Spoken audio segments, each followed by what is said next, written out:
All right, can you all hear me?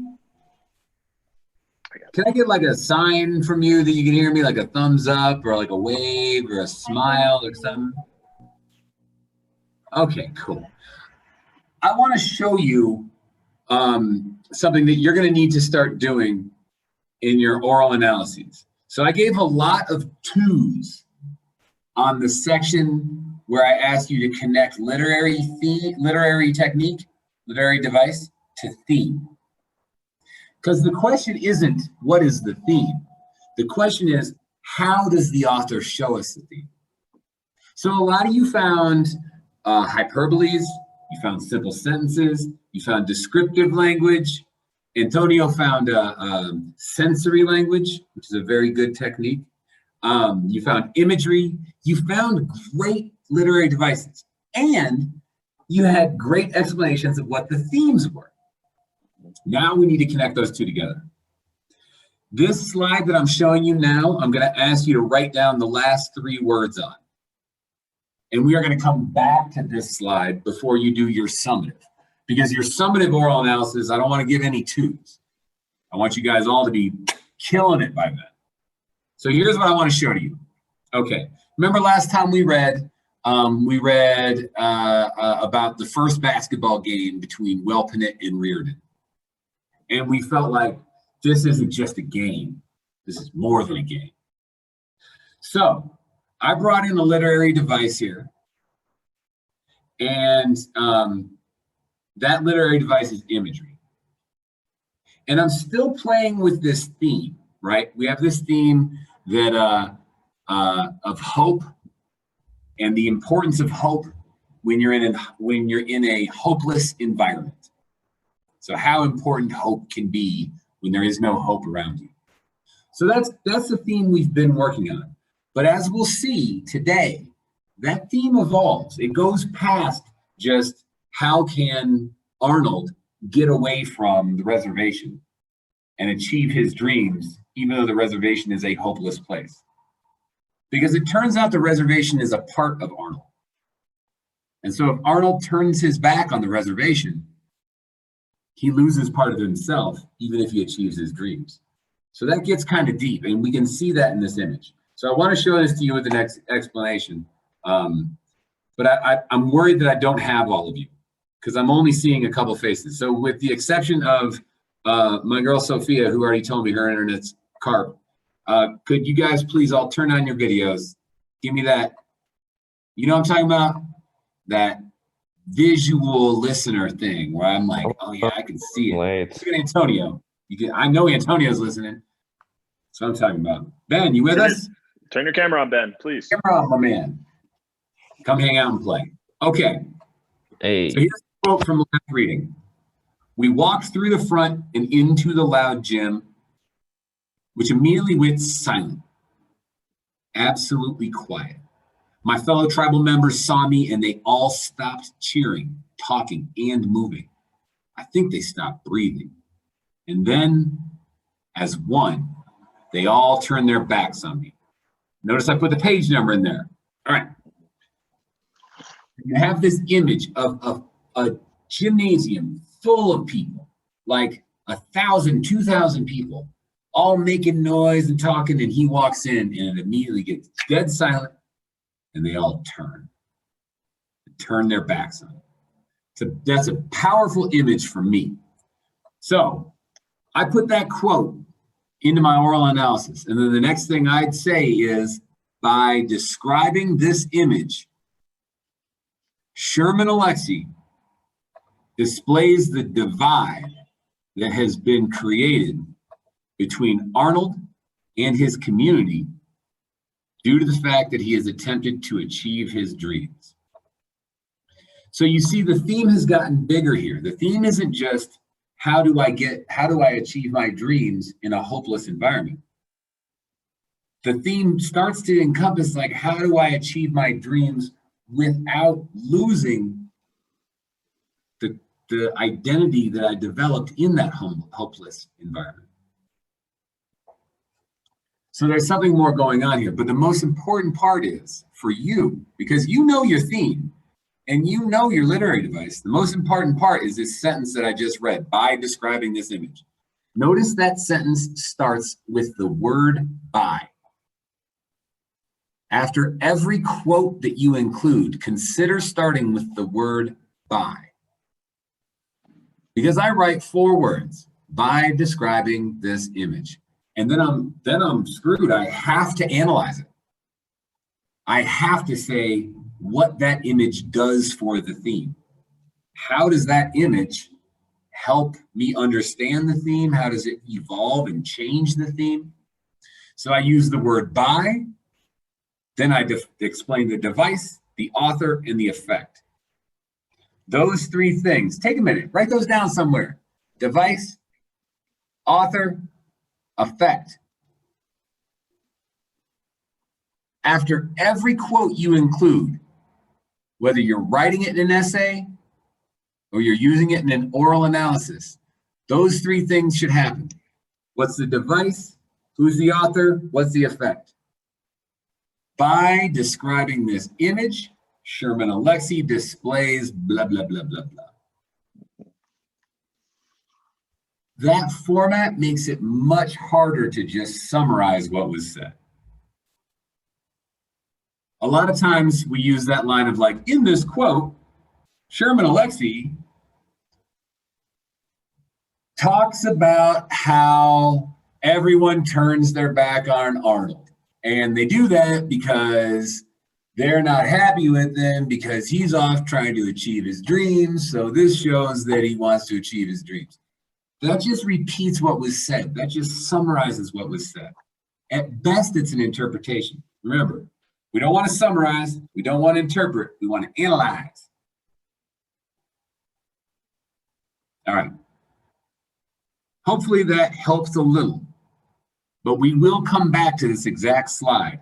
I just, after hearing you guys the last couple of days, I had to talk about this before we started class. Any pressing questions on that? Anyone like, I don't understand what you're saying? Is there an upcoming summative? Yes, there will be an oral summative that we will do week after next. Any other questions, guys? I think this is a really good template, like Mr. Hessee was saying. Use this as like a template for what how you're gonna basically talk about your theme and analyze, right? Dig below the surface. That's the hard part. Digging below the surface. Okay, let's move on. So we'll look at the calendar in just a second, but basically to prepare you for that summative analysis, you need to get all your ideas clearly out. And this is the beauty of a book club, is that your ideas and her ideas and his ideas can all work together. Oh, sorry, it's in the basement. It's in the store. So we're going to share those ideas through a Socratic seminar that you will have on Tuesday of next week. So in that Socratic seminar, when I brought up Socratic seminar last time, I had a couple of confused faces. So I just want to be super clear on what me and Mr. Corson are talking about with the Socratic seminar. It's a collaborative conversation. That means we all participate. It's focused on a question, a shared inquiry. And in this case, it's theme. What's the theme? How is it shown? That's really the big question to your Socratic seminars. They will happen in your own book clubs. And this is the most important part. Everything must be based on the text. It's like church. You don't just pop off with your own opinions, toss out some ideas when you're standing at the pulpit. There is a book at the pulpit. It's called the Bible. And every time you say anything, you're referring to the Bible. The priest generally starts by reading something from the Bible and then tells you what he thinks about it. They don't just toss out ideas. So your Bible is your book, and everything must come back to your book. So only those who read can participate. Can't refer to the book if you haven't read the book. You must support all your opinions with specific quotes from the book. You cannot reference material that is not in the book. If you know a bunch about Hiroshima from studying it on your own or in a history class, that is super cool. And you can bring that into your oral analysis, but not the Socratic seminar. The Socratic seminar is a time to talk about the book. And all participants will inspire the conversation through quotes and questions. You will come up with a bunch of quotes that you think are valuable. Some of them you might be like, ooh, I really want to talk about this because I think it means. Some of them you'll have no idea what you think it means, but it just feels good. And then I'll show you how to come up with some questions that help that conversation go on. So today and Friday, you're going to collect and perfect those quotes and quotations. So real quickly on the calendar, November 3rd, that's next Tuesday. We'll do the Socratic seminar. 6 days later, the following Monday, you'll do your final oral analysis. And this week we'll spend making sure we get all our reading done and getting all prepared for those assignments. And then you'll have a couple days after the Socratic seminar to get all set for your oral analysis. So I want to show you an example. Usually I fill this out after I read, but this is actually really useful to look at from all of our reading so far. So I've got quotes and questions. You're going to create this. You see what's on the screen right now? Everybody see it? Antonio, you see what's on the screen right now? Y'all with me? See it? I was wondering, at least you could see me. Thank you. What is in the screen, sorry? Look, take a look at the screen. It's got quotes and questions from Absolutely True Diary. I put this together last night. This is what I'm going to ask you to start putting together today. So you recognize some of these quotes, right? This first one, so I draw because I want to talk to the world, and I want the world to pay attention to me. And then the next one, there was nothing I could do to save Oscar, nothing. Those are ones we've talked about quite a bit.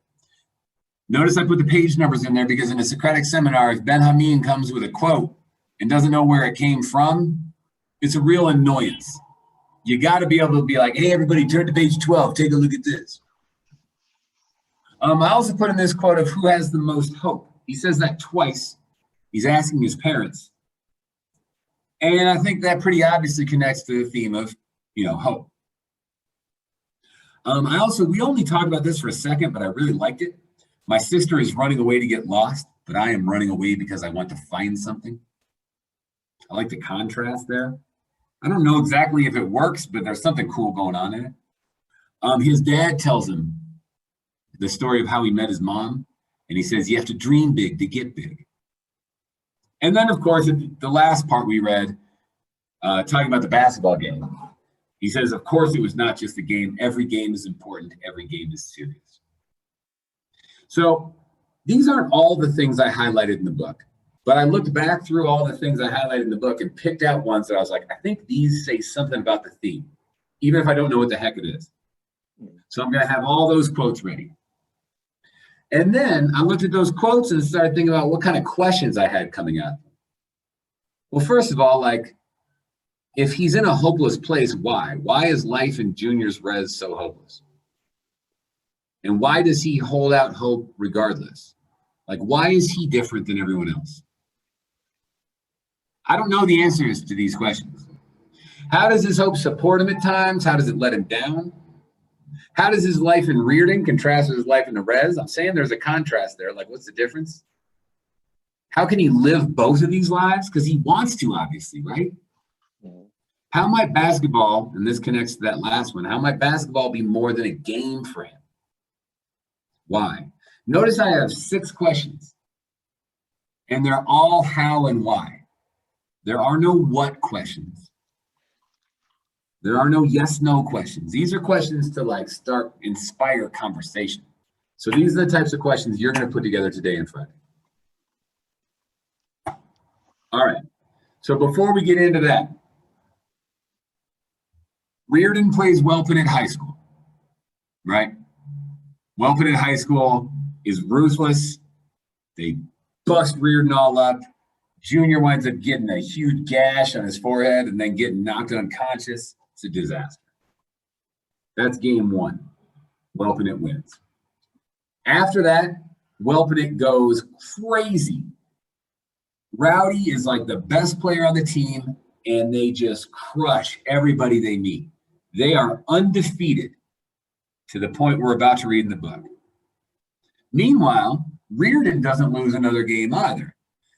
Not because of Arnold. I mean, he's a good player. He's a good shooter. But nothing much happens with him. He plays where he plays. He knocks down some buckets. Everybody's happy. And now, Reardon and Welpinit are going to play one more time.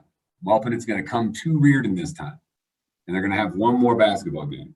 So as we read through this, I want you to think about how the theme continues to evolve, because we're going to highlight stuff that speaks to that. Because remember, it's just gotten deeper. It's more than him just trying to achieve his dreams. It's him trying to achieve his dreams without losing his identity. So, Welpinit, Reardon, game two. Everybody ready? Y'all comfortable? Anybody need to grab a glass of water and a snack? Okay, let's go. The gym was packed 2 hours before the game. 2,000 people yelling and cheering and stomping. In the locker room, we all got ready in silence, but everybody, even coach, came up to me and patted my head or shoulder or bumped fists with me or gave me a hug. This was my game.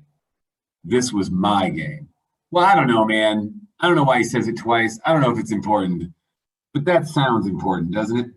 Yeah, before like you read the sentence, I was looking at that text and I was like, this was my game. This was my game. But I thought it was like me being crazy. But you are not crazy. It's like anything else with symbolism, right? If you think it is, it is. So this game is like the symbol of the symbol. I mean, I was still just the second guy off the bench, just the dude who provided instant offense. But it was all sort of warrior stuff too.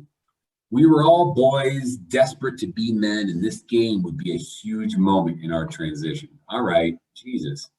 They're really building up. That gives a symbol like this game is a transition for him. So nothing will be the same after this game. It's a transition. This is where change happens. Thanks, Antonio. I like that. Okay, everybody, let's go over the game plan, Coach said. We all walked over to the chalkboard area and sat on folding chairs. Okay, guys, Coach said, we know what these guys can do.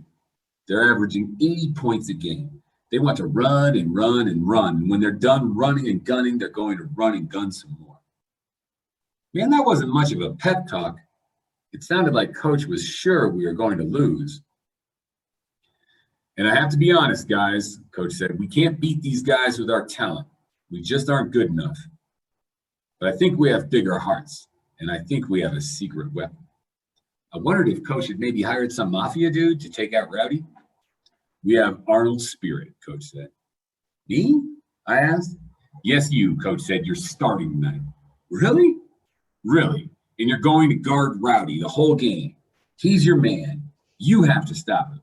If you stop him, we win this game. It's the only way we win this game. Wow. I was absolutely stunned.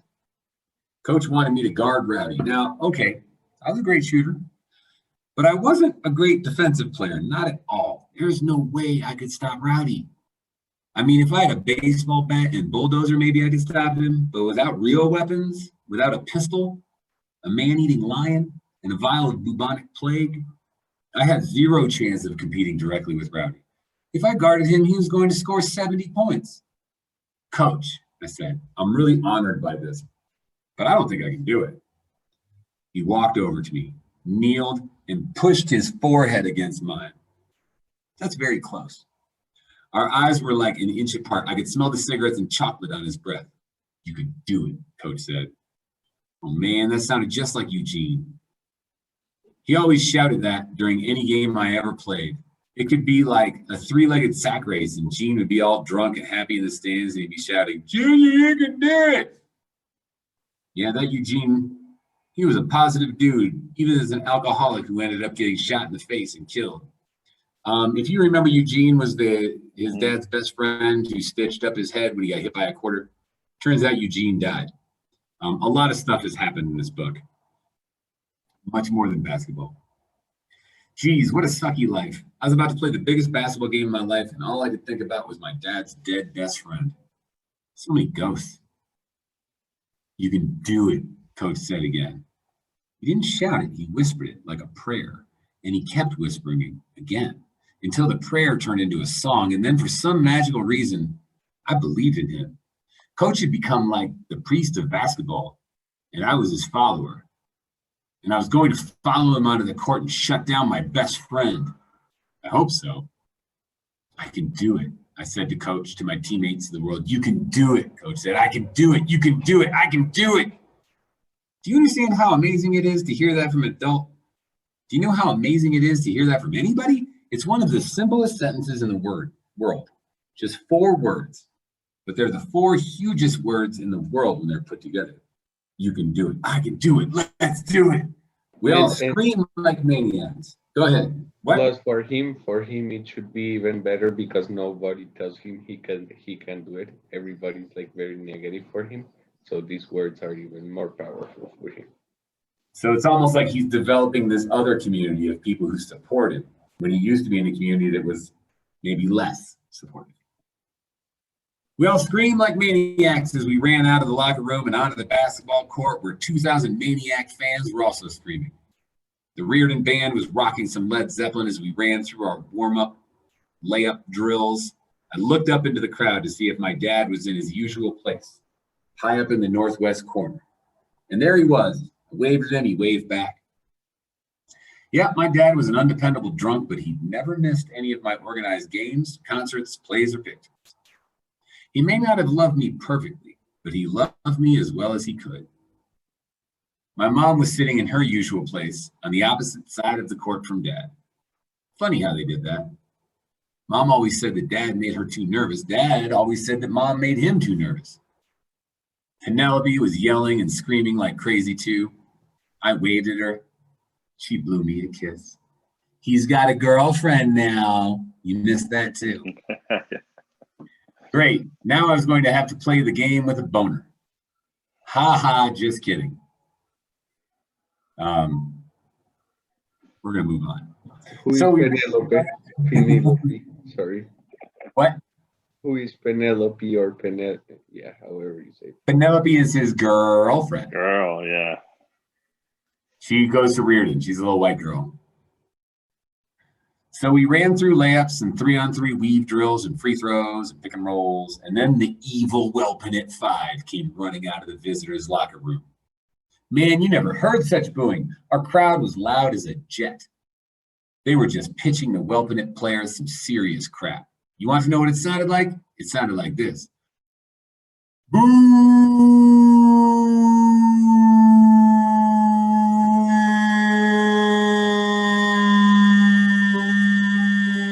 We couldn't even hear each other. I worried that all of us were going to have permanent hearing damage. I kept glancing over at Welpinette as they ran their layup drills, and I noticed that Rowdy kept glancing over at us, at me. Rowdy and I pretended that we weren't looking at each other, but man, oh man, we were sending some serious hate signals across the gym. I mean, you have to love somebody that much to also hate them that much too. Our captains, Roger and Jeff, ran out to the center circle to have the game talk with the refs. Then our band played the Star-Spangled Banner. And then our 5 starters, including me, ran out to the center circle to go battle against Welpinette's 5. Rowdy smirked at me as I took my position next to him. Wow, he said, you guys must be desperate if you're starting. I'm guarding you, I said. What? I'm guarding you tonight. You can't stop me. I've been kicking your ass for 14 years. Not tonight, I said. Tonight's my night. Rowdy just laughed. The ref threw up the opening ball. Our big guy, Roger, tipped it back toward our point guard, but Rowdy was quicker. He intercepted the pass and raced toward his basket. I ran right behind him. I knew that he wanted to dunk it. I knew that he wanted to send a message to us. I knew he wanted to humiliate us on the opening play. And for a second, I wondered if I should just intentionally foul him and prevent him from dunking. He'd get 2 free throws, but those wouldn't be nearly as exciting as a dunk. But no, I couldn't do that. I couldn't foul him. That would be like giving up. So I just sped up and got ready to jump with Rowdy. I knew he'd fly into the air about 5 feet from the hoop. I knew he'd jump about 2 feet higher than I could, so I needed to jump quicker. And Rowdy rose into the air, and I rose with him. And then I rose above him. Yep. If I believed in magic, in ghosts, then I think maybe I was rising on the shoulders of my dead grandmother and Eugene, my dad's best friend. Or maybe I was rising on my mother and father's hopes for me. Okay, look at this. First of all, he's being lifted by something. He's being lifted by his parents' hopes, the people who came before him who have died. But that's symbolic towards his also his goals, because if he's like rising, it represents how he's going to achieve or getting closer to achieving his dreams. Right, he's going up. He's going closer to his dreams, closer to his goals. And the people who are helping him up are his old community, the community that we said was the hopeless community that he was trying to break away from. And this is not literal. He's not really standing on his dead grandmother. His dead grandmother is not on the basketball court. He's not standing on her. That would be gross and weird. This is figurative, right? So he's using figurative language to show us how his past community supports himself. There's something cool going on in that quote. 1 second. What's up? Yes. I don't know what happened, but for once, and for the only time in my life, I jumped higher than Rowdy. I rose above him as he tried to dunk it. I took the ball right out of his hands. Yep, we were like 10 feet off the ground, but I was still able to reach out and steal the ball from Rowdy. Even in midair, I could see the absolute shock on Rowdy's face. He couldn't believe I was flying with him. He thought he was the only Indian Superman. I came down with the ball, spun, and dribbled back toward our hoop. Rowdy, screaming with rage, was close behind me. Our crowd was insanely loud. They couldn't believe what I'd just done. I mean, sure, that kind of thing happens in the NBA and in college and in the big high schools, but nobody jumped like that in a small school basketball gym. Nobody blocked a shot like that. Nobody took a ball out of a guy's hands as he was just about to dunk. But I wasn't done, not by a long shot. I wanted to score. I'd taken the ball from Rowdy, and now I wanted to score in his face. I wanted to absolutely demoralize him. I raced for our hoop. Rowdy was screaming behind me. My teammates told me later that I was grinning like an idiot as I flew down the court. I didn't know that. I just knew I wanted to hit a jumper in Rowdy's face. Well, I wanted to dunk on him, and I figured with the crazy adrenaline coursing through my body, I might be able to jump over the rim again. But I think part of me knew that I'd never jump like that again. I only had that one epic jump in me. I wasn't a dunker, I was a shooter. So I screeched to a stop at the three-point line and head faked, and Rowdy completely fell for it. He jumped high over me, wanting to block my shot, but I just waited for the sky to clear. As Rowdy hovered above me as he floated away, he looked at me. I looked at him. He knew he'd blown it. He knew he'd fallen for a little head fake. He knew he could do nothing to stop my jumper. He was sad, man. Way sad. So guess what I did? I stuck my tongue out at him like I was Michael Jordan.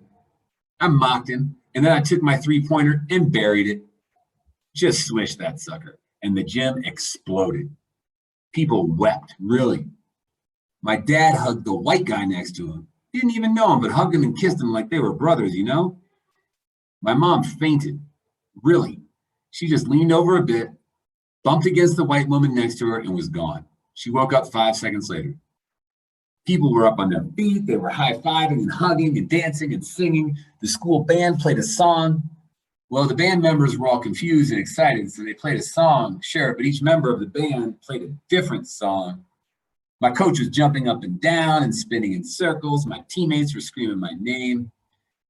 Yep, all of that fuss, and the score was only 3-0. But trust me, the game was over. It only took like 10 seconds to happen, but the game was already over. Really, It can happen that way. One play can determine the course of a game. One play can change your momentum forever. All right. I don't know what's going on in that, but something's going on. That seems deep. One play can change your momentum forever. We beat Welpinit by 40 points. Absolutely destroyed them. That three-pointer was the only shot I took that night, the only shot I made. Yep, I only scored 3 points. My lowest point total of the season. But Rowdy only scored 4. I stopped him. I held him to 4 points. Only 2 baskets. He scored a layup in the first quarter when I tripped over my teammate's foot and fell, and he scored in the fourth quarter with only 5 seconds left in the game when he stole the ball from me and raced down for a layup. But I didn't even chase him down because we were already ahead 42 points. The buzzer sounded. The game was over. We had killed the Redskins. Yeah, we had humiliated them. We were dancing around the gym, laughing and screaming and chanting. My teammates mobbed me. They lifted me up on their shoulders and carried me around the gym. I looked for my mom, but she fainted again, so they'd taken her outside to get some fresh air.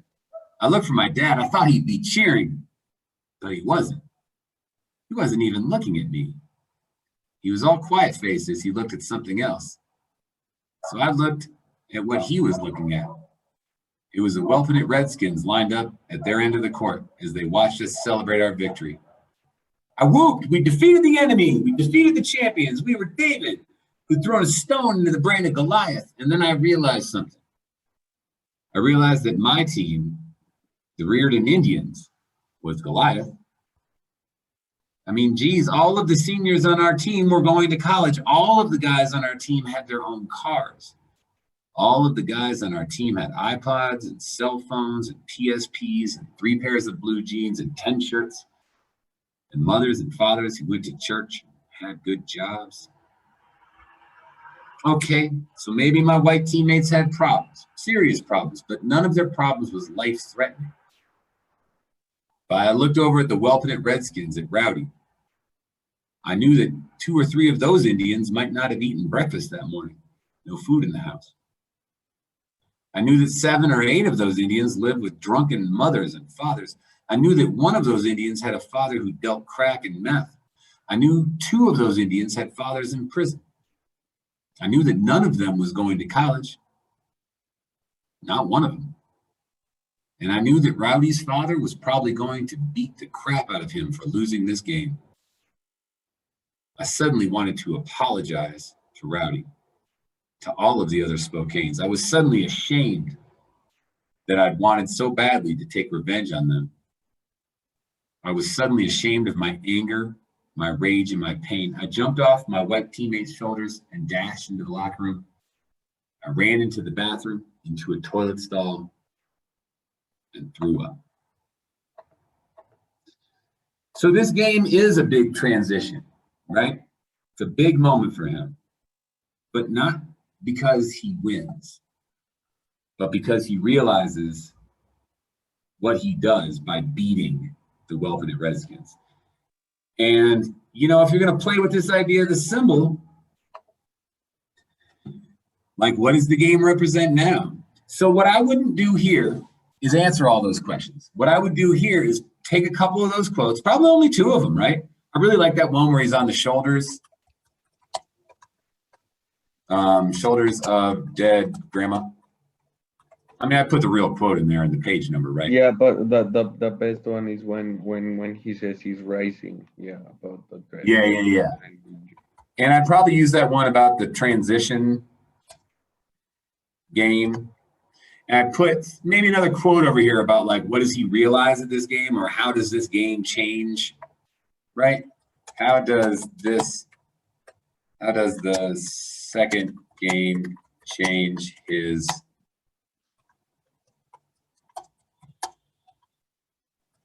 perspective maybe on Welpinit? Or how does it change the theme, maybe? So I've got a couple new questions. I got a couple new quotes. Here's what I want you to do. I'm going to give you 15 minutes to read. As you're reading by yourself, I want you to start looking for those quotes that display something of thematic beauty.